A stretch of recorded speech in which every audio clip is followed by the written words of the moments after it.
This is body recomposition at its finest. Okay, this is going down. Yes, it's going down, but I have plenty more to do. Okay, but I'm getting gains. You see some cuts? Body recomposition one-on-one. Lose fat, build muscle at the same time. It can be done. The trifecta, 3 simple foundation principles. Decrease the fat in your diet, increase the protein in your diet, and pick up some weights. Does the science behind Recomp go further and advanced than this?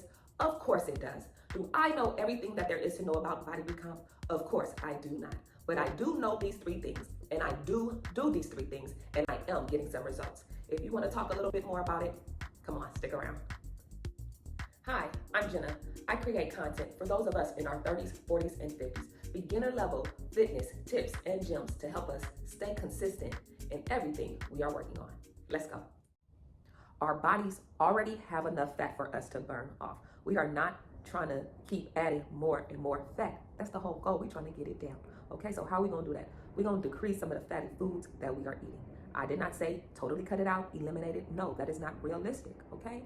I said decrease it, okay? If you are eating fast food and you are supersizing right now and drinking soda, I'm gonna need you just not to supersize. I didn't say go switch up what you're eating, but just scale it back. If you're eating out 3 to 4 times out the week, we all have different lives. I've been there. Thank God I'm not there right now, but I've been there where I was eating out a lot, okay? If you're doing that, be conscious of it and maybe scale it back to 2 days out the week.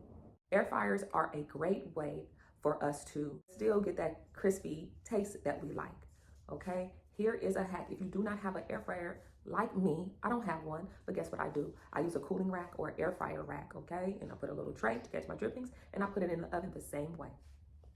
There are so many low-fat options for many of the foods that we already like. If you're a coffee drinker, maybe try the low-fat creamer.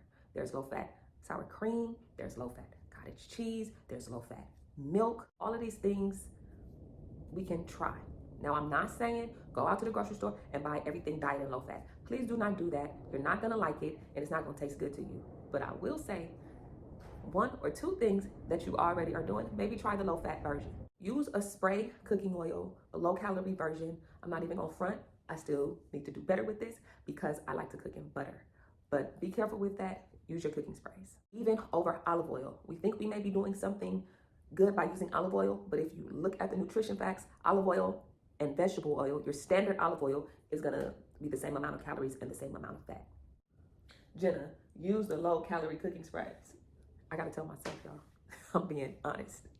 Body recomposition to transform your body, to recompose your body, to see your body gradually change. If we want to gain muscle, we gotta pick up some weights. The muscles have to be challenged in order for them to grow.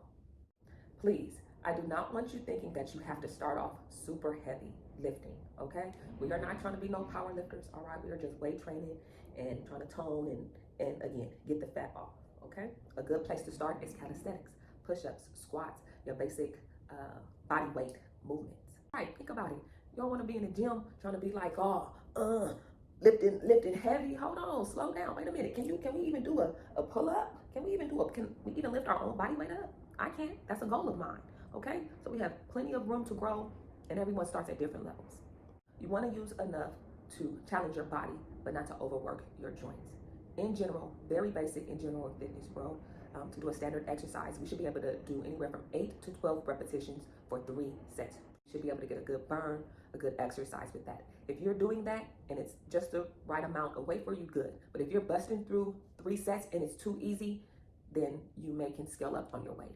If you're doing 3 sets and it's maybe hurting in places it shouldn't hurt, or it's too strenuous for you, we can scale back, okay? That happened to me the other day. I think I progressed too quickly on a bicep curl to 20-pound weights. I was working out, I was using my 20-pound weights. I was able to do my squats, that felt good. I was able to do my RDLs, that was feeling good. I tried to do a few curls with the 20-pound weights, but guess where it started hurting? As I'm doing the curl, it started hurting in my elbow. No, that's an issue, okay? This is not where I wanna feel pain, okay? A bicep curl, I'm supposed to be feeling it here, my bicep, that's where I wanna get that fired. The fact that I'm feeling it here probably meant that I was doing too much, okay? It was probably too heavy for me, and I need to scale it back down to my 15s. Those are the things I'm talking about as far as listening to your body. Please don't be out here, what they say, ego lifting. Be safe. As we start to incorporate weight training, it is imperative that we incorporate mobility and stretching as well. especially for those of us in our 30s, 40s, and 50s. These joints are special.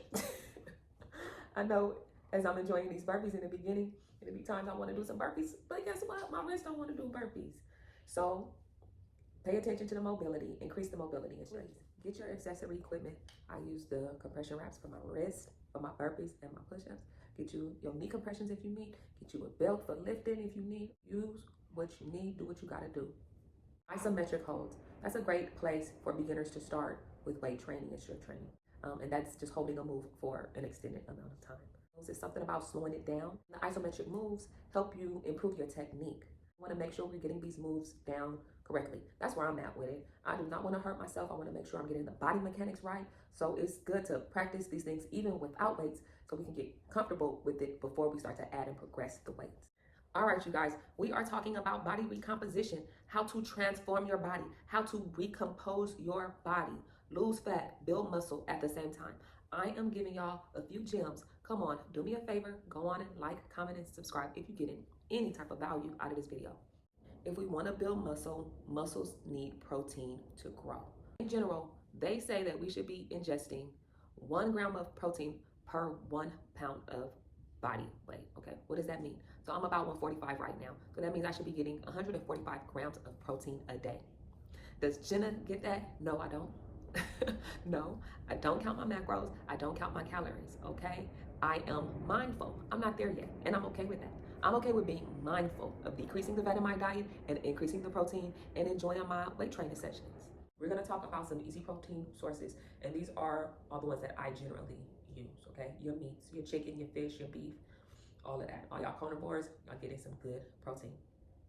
Tuna in the pack or tuna in water. Be careful, again, very important. Read the nutrition labels. Do not get tuna in oil. It has way too much fat. Get the tuna in water.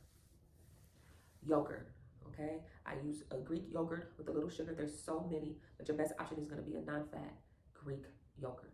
Please, don't go get the Yoplait, strawberry Yoplait with sugar. Yes, it has some protein in it, but it has a whole lot more sugar than what we're trying to do. Protein powders are a good source of protein, especially if we're not getting enough protein in the foods that we eat. I make protein smoothies and protein shakes. If you're making fruit smoothies, awesome, awesome, awesome.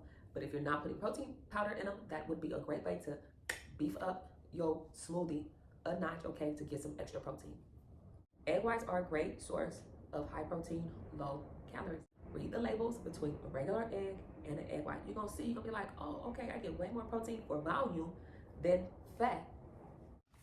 That's gonna be your homework. If you are not familiar with reading labels, that is going to be imperative. Go out, look at the difference between tuna in water versus tuna in oil. Go out, look at the nutrition facts, the difference between egg whites and a regular egg. Go out, look at the nutrition facts between a standard regular Yoplait yogurt versus a traditional no-fat Greek yogurt or low-fat, okay? And as I'm putting together this video, I learned something about bone broth. Okay, they say bone broth is a good source of protein. If you guys know anything about that, drop me a comment and let me know something about it. But I think I'm gonna try that. Thanks so much for tuning in. Hopefully you picked up a thing or two to help you understand about body recomposition so that you can incorporate it into your routine. If you haven't already, go on, subscribe, like, and comment. That helps me and the channel out. Remember, stay consistent in your working out, your training, or whatever God has placed on your heart to do.